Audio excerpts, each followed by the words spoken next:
비용적인 거나 시간적으로 훨씬 더 세이브가 많이 되는 부분이 있기 때문에 단점은 분명히 있죠. 단점은 분명히 있고, 사실 그런 것도 시공이 쉽진 않아요. 거의 불가능하다고 보시면 돼요. 뭐 정말 비용 이슈가 아닌 이상은 저희는 아예 빼고 말씀을 드리긴 합니다. 네, 안녕하세요. 컬처얼트의 임영웅입니다. 오늘은 그냥 마감재 중에 그냥 우리 필름? 저희가 흔히 얘기하는 필름, 인테리어 필름하고 벽지에 관해서 간략하게 말씀드리려고 하고 있습니다.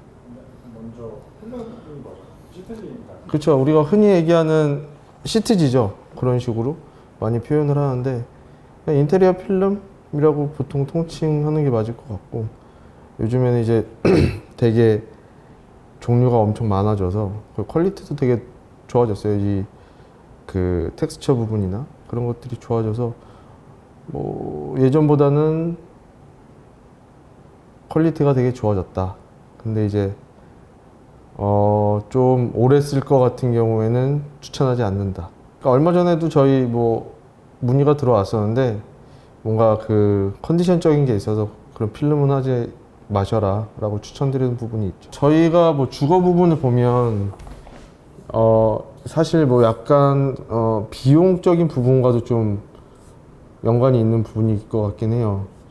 주방 가구를 다 교체하기보다는 컬러나 느낌을 바꾸기 위해서 사용할 때가 있고, 그리고 전체적인 집안 분위기를 바꾸려고 하다 보니, 근데 뭐 그럼 도어나 뭐 문틀이나 이런 것들도 다 교체하는 것보다는 필름으로 마감을 하는 게 비용적인 거나 시간적으로 훨씬 더 세이브가 많이 되는 부분이 있기 때문에 필름을 많이 하긴 하죠. 근데 이제 기존에 있는 도어를 뭐 히든도어 개념으로 바꾼다 이럴 때는 뭐 필름을 쓰는 게 의미가 없고, 전체적으로 뭐 우드톤의 집안 분위기였는데 그런 것들을 이제 뭐 화이트 톤이나 뭐 미색 계열 톤으로 바꾼다거나 뭐 그런 거 그렇게 좀 진행을 할 때, 그때는 좀 되게 효율적이긴 한데, 그러니까 장점이라고 하면 비용과 시간을 좀 절약할 수 있다. 그게 가장 큰 장점일 것 같아요. 그러니까 전체적인 구조적인 거를 건들지 않는 상태에서 공간 안에 톤을 다 바꿀 수 있는 큰 장점인 거죠. 그게 시간과 비용이 전체적으로 바꾸는 것보단 훨씬 효율적이다. 단점은 분명히 있죠. 단점은 분명히 있고,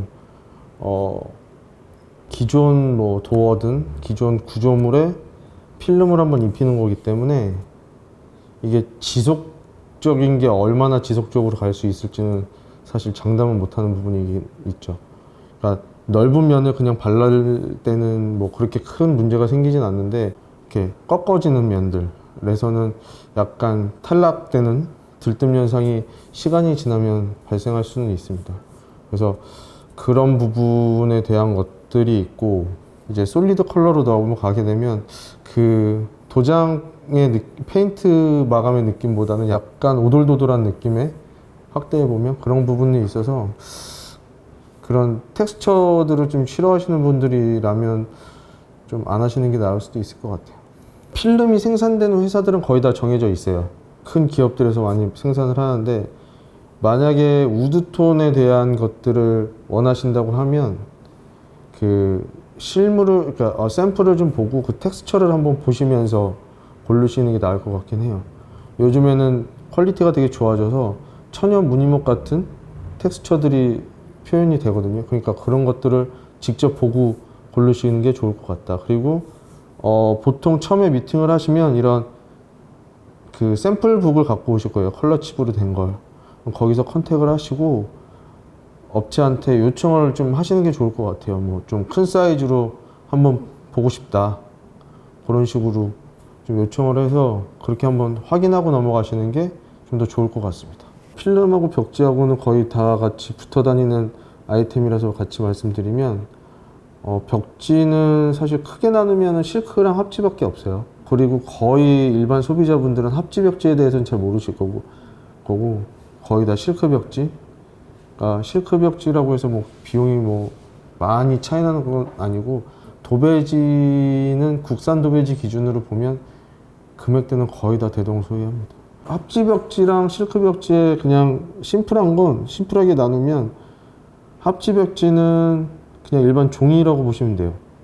그래서 뭐가 때가 타거나 그러면 코팅 같은 개념이라고 해야 될까?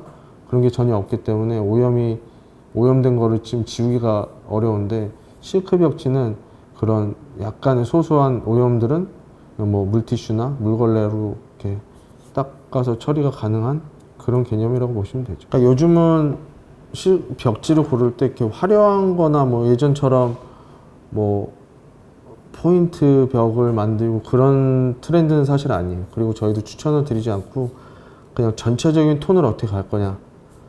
뭐 예전에는 그랬잖아요. 뭐 방을 이렇게 구성을 보면 4면 중에 1면은 다른 컬러로 하고, 그리고 뭐 거실도 뭐 좀 다른 컬러를 놓고 했는데, 그런 거보다는 전체적인 톤을 보시고 뭐 방으로 나누시든가 그렇게 좀 추천을 드리는데, 필름하고 마찬가지로 저는 그 컬러도 중요한데 도배지의 벽지의 그 텍스처를 좀 보시라고 해요.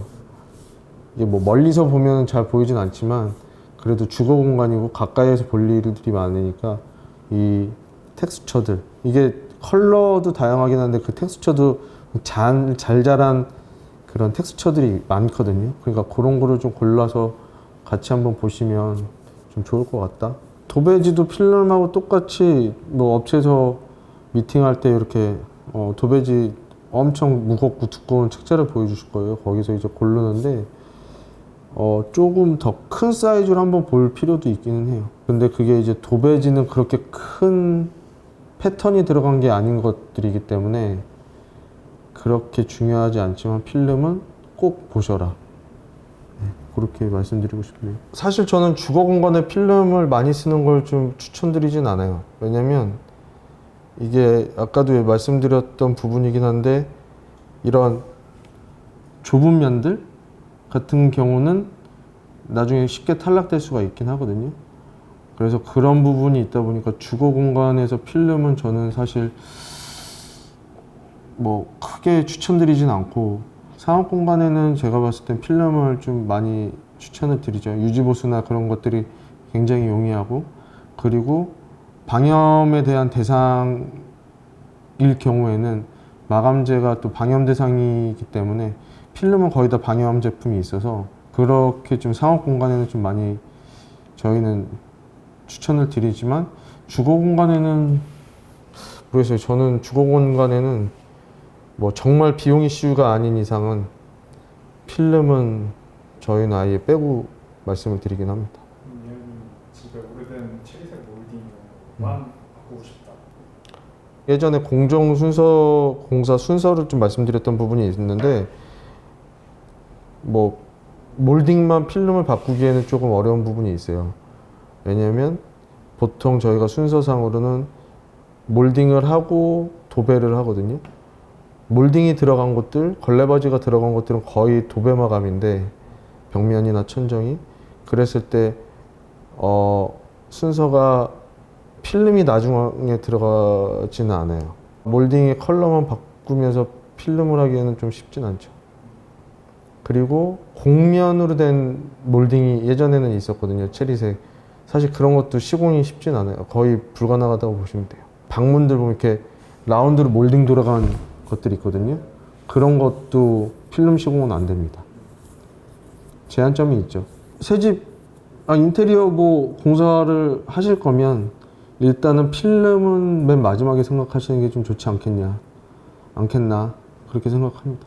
상공간은 사실 도배를 할 일이 거의 없고, 상공간 같은 경우는 거의 다 그 뭐 도장 마감, 페인트 마감을 하고, 병원이나 병실이나 이런 것들은 이제 도배로 가는데 이제 합지 개념으로 가죠. 거기는 이제 방염 소방 이슈가 있어서, 소방 관련 이슈가 있어서 합지 도배지로 사용할 수 있게끔 법적으로 되어 있어서 합지 도배지만 사용하고 있습니다. 실컷을 가면은 방염이 있는데 그거는 아마 소방 기준에 적합이 안 될 거예요. 그래서 병원, 병실 같은 경우에는 다 합지만 할 수 있게 되어 있습니다. 오늘은 그 시트지랑 도배지에 대해서 말씀드렸고요. 다음에는 더 재미난 마감재로 해서 말씀드리도록 하겠습니다. 감사합니다.